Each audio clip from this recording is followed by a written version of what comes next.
Vou pregar algo que eu nunca preguei em todos esses anos de ensino. Eu esperava um lugar para pregar essa mensagem por um tempo e achei que deveria pregar em Louisiana. Agora eu espero que vocês continuem batendo palmas no final dela. Eu quero deixar claro que o que vou pregar neste fim de semana provavelmente vai incomodar muitos de vocês que estão aqui. É algo que você não ouve muito nas igrejas hoje em dia. E é algo do qual precisamos estar muito cientes porque envolve quase toda a nossa vida. O que vou falar para você é algo que está causando 56% dos divórcios dos casais atualmente. Está fazendo as pessoas entrarem em crise nervosa, levando as pessoas à depressão, à infidelidade e à miséria. Vou falar durante todo o fim de semana sobre como controlar as suas finanças, como cuidar do seu dinheiro e controlar as suas finanças. Olha, alguns podem até não ter muito problema com isso, talvez. Algumas pessoas enfrentaram lutas nesta área e já obteve alguma vitória. Mas mesmo assim precisamos ouvir coisas novas. Precisamos reciclar as coisas. Deixe-me dizer algo. Deus quer que sejamos cabeça e não cauda, quer que estejamos por cima e não por baixo. O nosso Deus não quer que andemos debaixo do jugo das dívidas para sempre. Eu acredito que cada um de vocês aqui e cada pessoa que me vê pela televisão pode chegar ao ponto de pagar à vista todas as suas compras.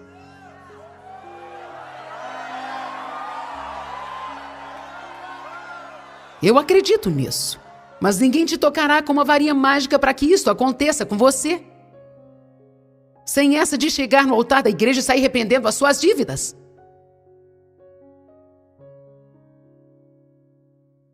Se você tem dívidas e quer se livrar delas, você vai ter que fazer algum esforço. Isso exigirá um período de sacrifícios, mas vai ser muito precioso quando você ficar livre desta pressão. Lucas 16:11 diz: pois nas riquezas injustas não fostes fiéis, que é o dinheiro. Quem vos confiará as verdadeiras riquezas? Esta será a escritura básica para este seminário. Se não formos fiéis nas riquezas injustas, que é o dinheiro, quem nos confiará a verdadeira riqueza? Vamos tomar um exemplo. Quantos aqui sentem que tem o chamado de Deus em sua vida? Ok. Então, eu quero que de agora em diante vocês decidam em não ficarem bravos comigo. Porque a única forma que consigo fazer isso é indo diretamente ao ponto. Ok? Não estou tentando fazer ninguém se sentir mal, não estou tentando trazer condenação a vocês. Eu sei que há muita gente aqui que talvez esteja atolada nas dívidas dos pés à cabeça. Mas de acordo com a palavra de Deus, se não conseguimos cuidar do nosso dinheiro, então estamos mostrando que não conseguiremos cuidar do ministério. Se há alguém aí que concorda comigo neste fim de semana, vou ficar com você e teremos uma sessão particular. E se não podemos lidar com o infiel Mamon, dinheiro, posses e coisas, a Bíblia Amplificada diz, então como ele poderá nos confiar as verdadeiras riquezas? Eu creio que Deus nos assiste para ver como estamos cuidando do nosso dinheiro, antes de liberar as outras coisas em nossa vida. Agora, todas as pessoas precisam vigiar por si mesmas o tempo inteiro. Eu pedi muita gente para orar por mim, porque eu estava pensando, eu não sei como será o ambiente nesta conferência. Porque na hora em que você começa a falar sobre essas coisas, o diabo quer dar a você umas 1000 desculpas. Você realmente não sabe o que eu tenho passado? Eu não tive culpa se isso ou aquilo aconteceu. Sim, há coisas que acontecem. Que é claro que há situações de infortúnio e nem todos se aplicam a esta categoria. Mas veja, eu realmente creio, de acordo com o estudo que eu tenho feito e com os livros que eu li, que você pode chegar ao ponto de estar preparado para qualquer emergência. Não importa qual seja ou a hora, não se trata de onde você está ou o que sente agora no estado atual, trata-se de onde você quer chegar. E quer saber, muitos não ensinam mais seus filhos a lidar com o dinheiro. Na escola, ninguém ensina você a lidar com o dinheiro. Você pode ter 20 anos de igreja e se nesses 20 anos aparecer uma ou duas pessoas no culto da igreja falando sobre como você deve cuidar do seu dinheiro, talvez seria muito. Você ouve muitos ensinos sobre como dar o seu dinheiro, mas não muitos ensinos sobre como consegui-lo. A não ser através de oferta. Mas fora disso, meus queridos, temos que trabalhar e poupá-lo. Temos que aprender a investir. Temos que aprender a não viver além dos nossos ganhos. Todo mundo tenta parecer com os japoneses, mas caso vocês não perceberam, os japoneses estão quebrados.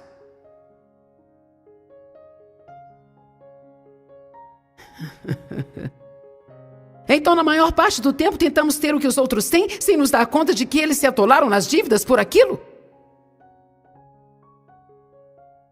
Amém? Nós somos tão compulsivos. Nós temos que ter as nossas coisas. Aleluia! É tão maravilhoso quando você chega ao ponto de inconformismo, ou seja, quando o Espírito Santo te incomoda. E você diz assim, eu não vou viver com esse jugo pelo resto da minha vida. Eu não vou ser escravo de agiotas pelo resto da minha vida. Eu não vou viver com medo de que quando o telefone tocar, seja alguém me cobrando outro débito, ou a companhia elétrica me dizendo que vai cortar a minha energia. Eu não vou mais viver assim. Deus ensine-me o que eu devo fazer. E me dê graça para continuar em frente, não importa quanto isso me custe. Porque eu não concordo em viver assim mais. Às vezes precisamos ficar bravos para fazer alguma coisa. Algumas pessoas parecem estar em outro planeta, sabe? Esse tipo de... Vamos lá, gente. Bem, isso não é justo. Eu não tive as mesmas oportunidades. Eu não tenho um bom trabalho. Meu patrão não me trata de forma justa. Não estou falando para você ficar choramingando assim por aí. Eu estou falando sobre o ímpeto no Espírito Santo. Quando você diz, Deus está ao meu lado e eu tenho sabedoria, eu tenho a mente de Cristo. E eu não vou viver desse jeito. Diabo, você está me ouvindo? Eu não vou viver desse jeito mais.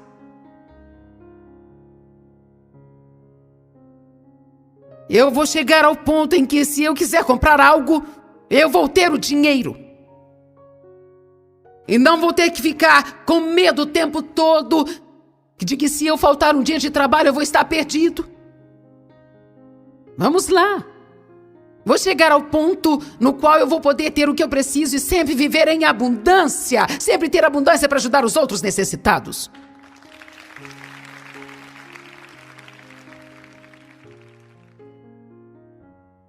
Alguns fatos sobre dinheiro e dívidas. Se dinheiro falasse, o que ele diria?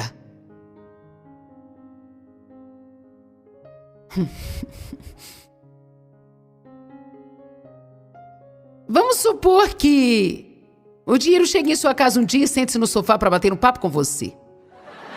Ele poderia dizer algo do tipo, sabe, estou deprimido e triste porque estou cansado das pessoas abusarem de mim. Estou cansado de me usarem por más motivações, brigando, me roubando, mentindo, enganando e cometendo crimes por causa de mim. Sou culpado de alguma forma por quase todos os divórcios. Estou cansado de lutar com a cobiça e sobrecarregado. Eu joguei fora quase todo o meu tempo. As pessoas pensam que sou sua segurança e não sou. Agem como se eu fosse seu Deus e eu não sou. Eu gostaria muito que os outros soubessem o quanto eu poderia ser útil se eles me usassem bem e quanto seriam abençoados.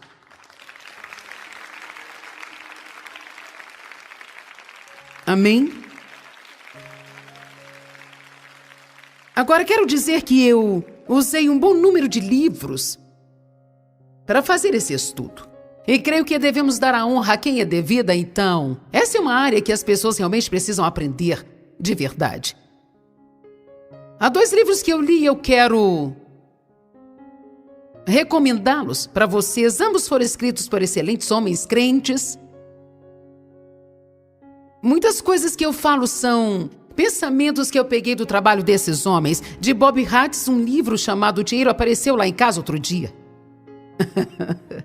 E o outro, um livro chamado Paz Financeira, por Dave Ramsey.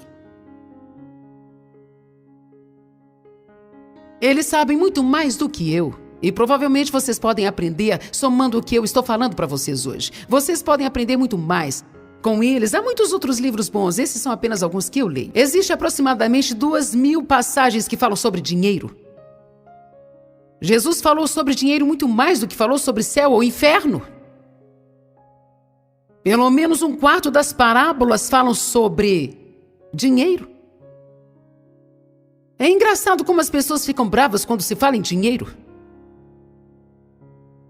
Jesus não teve problemas em falar sobre dinheiro, ele falou muito sobre o dinheiro. Ele falou para as pessoas ofertá-lo, falou para não amar o dinheiro, falou para as pessoas serem cuidadosas com ele, falou para não desperdiçá-lo, falou para desfrutá-lo. Vá para 1 Timóteo capítulo 6. 1 Timóteo 6, 7. Creio que existem muitas ideias divergentes sobre o dinheiro.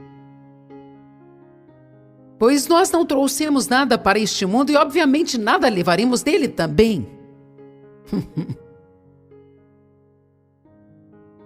Não se apaixone pelo que tem, porque você não vai levar nada quando morrer.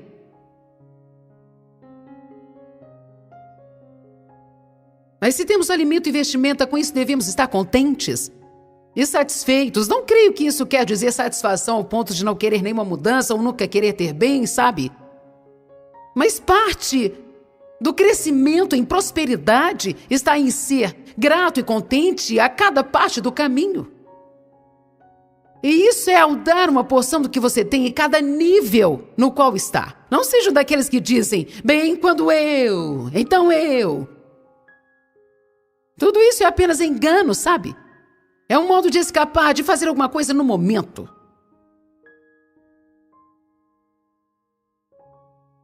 Todos aqueles que querem, todos aqueles que anelam ser ricos caem em tentação, em armadilha, e em muita insensatez e inutilidade, mundanismo e em desejos nocivos, que afundam o homem em ruína, destruição e o miserável perecer. Nós vemos aqui, se você estiver anotando, porque eu quero que você tenha uma visão equilibrada do que a Bíblia diz sobre dinheiro. Quando finalizarmos, você deve anotar, não anele ser rico, e sublinhe a palavra anele. Porque quando você começa a anelar algo, você começa a fazer coisas insensatas que não deveria fazer para conseguir tal coisa. Você não deve ter luxúria por nada. Luxúria não diz respeito apenas a sexo, pode até mesmo ser por um sundae de chocolate. E Deus me mostrou algo sobre luxúria anos atrás, e eu acho que isso é o seguinte: eu estou tendo luxúria quando eu quero intensamente algo, e sem isso não posso ser feliz.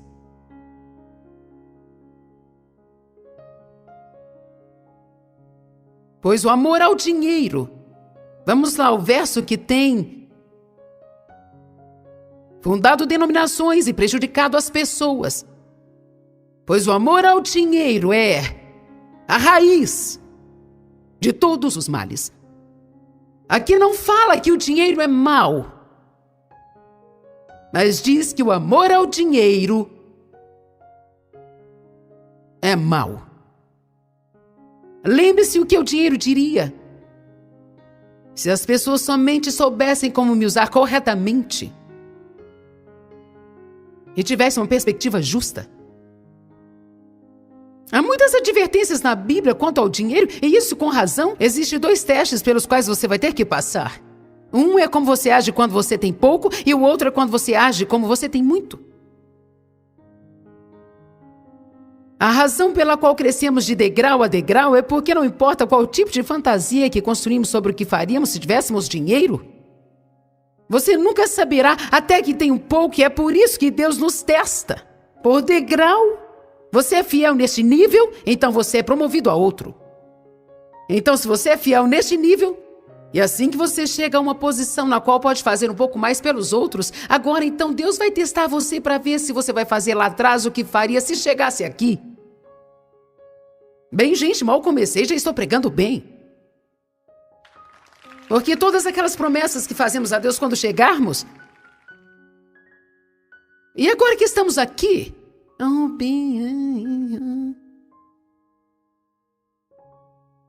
temos que manter os nossos compromissos, cumprir nossas promessas. Aleluia!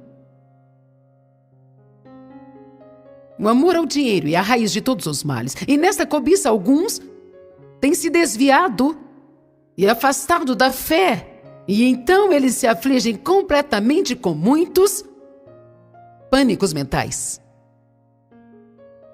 James Dobson diz que teve uma grande revelação enquanto estava jogando o jogo do Monopólio, sabe? Ele estava jogando pesado, conseguindo casas e transformando em hotéis, comprando tudo que os outros tinham e tirando-os da jogada. Realmente conseguindo tudo, ou seja, desfrutando de tudo. E logo todos tinham perdido tudo que eles tinham e ele estava com tudo. Na medida que ele foi deixando o jogo de lado, ele começou a colocar os pedaços na caixa quando ele finalmente percebeu algo. Quando nossa vida acaba, tudo que nós ganhamos vai voltar para dentro de uma caixa. E alguém vai aparecer e ficar com tudo aquilo para ele. Por que não passamos nossa vida fazendo algo que realmente vai durar? Amém?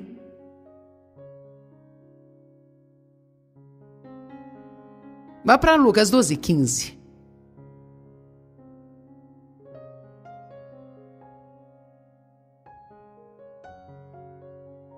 Eu amo o que o apóstolo Paulo disse em Filipenses 4. E eu creio que isso cabe bem aqui nessa mensagem sobre dinheiro. Ele disse: eu aprendi a estar contente, seja na escassez, ou seja em abundância. Então o apóstolo estava dizendo que houve momentos na vida em que teve necessidades, momentos em que teve mais do que precisava. E ele sabia como lidar com ambos. Quase todas as pessoas que servem a Deus vão passar por um tempo de deserto financeiro. Você pode até passar por alguns anos onde suas atitudes realmente serão testadas quanto ao dinheiro e às coisas.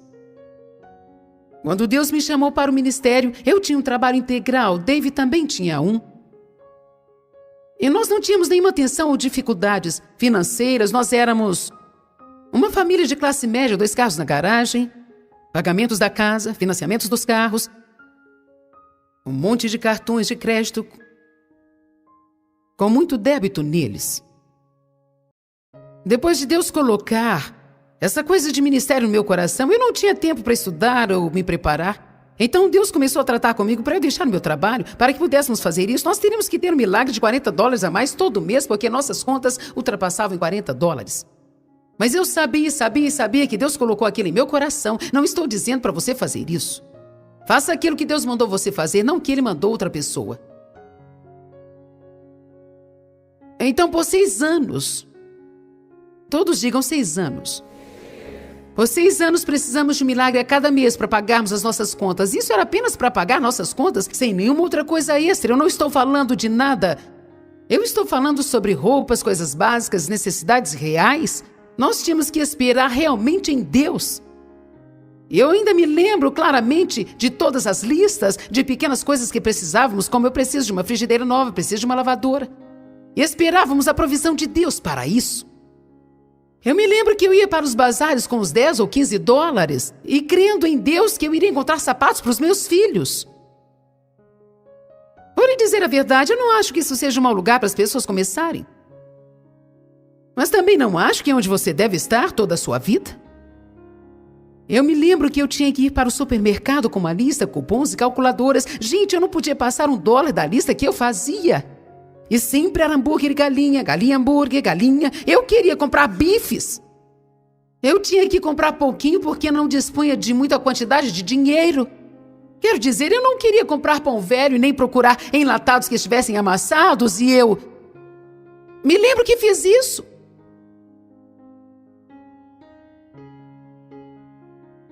Com algumas oportunidades que eu estou tendo hoje e com os livros que estou escrevendo, um amigo meu me lembrou algo outro dia. Ele disse: sabe, é incrível ver o que está acontecendo em sua vida agora. e ouvir as suas fitas sobre quando você costumava ir para a mercearia ali em sua cidade e você ia para um carrinho cheio de latas amassadas e latas sem rótulos para ver se poderia pagar uns 10 centavos por cada lata e levá-las para casa, confiante em Deus, queria comer uma comida de verdade.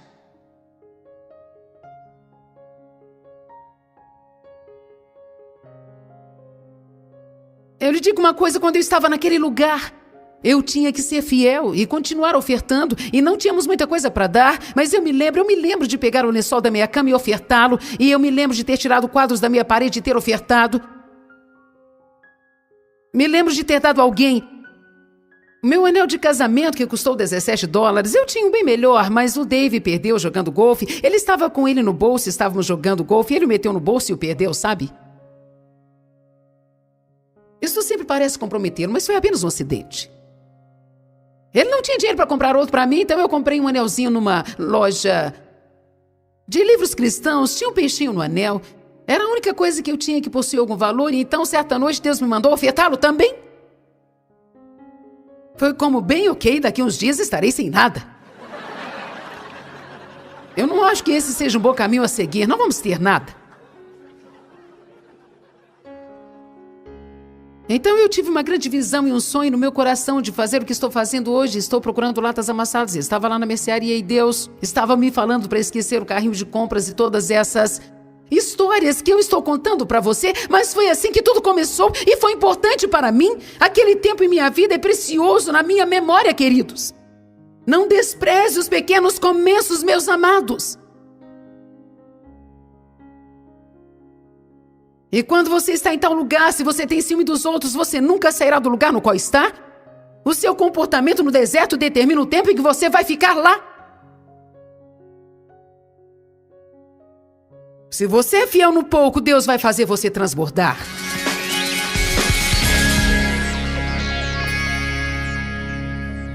Devemos sempre levar a sério as primeiras coisas, as coisas mais importantes, incluindo amar a Deus, amar as pessoas e ser uma bênção onde quer que formos. Nós somos chamados a ofertar de todas as formas possíveis que pudermos ofertar. Ofertar financeiramente, ofertar orações, ofertar ajuda, ofertar encorajamento, ofertar um sorriso. Podemos dar uma palavra na hora oportuna, mas devemos atuar em nossa sociedade com o seguinte propósito: eu estou aqui para contribuir. Bem, se você não tem nada para oferecer, não pode fazer isso. Deus quer ir ao encontro das suas necessidades e quer que seja transbordante, tenha abundância, para que possa envolver as outras pessoas na sua vida abundante.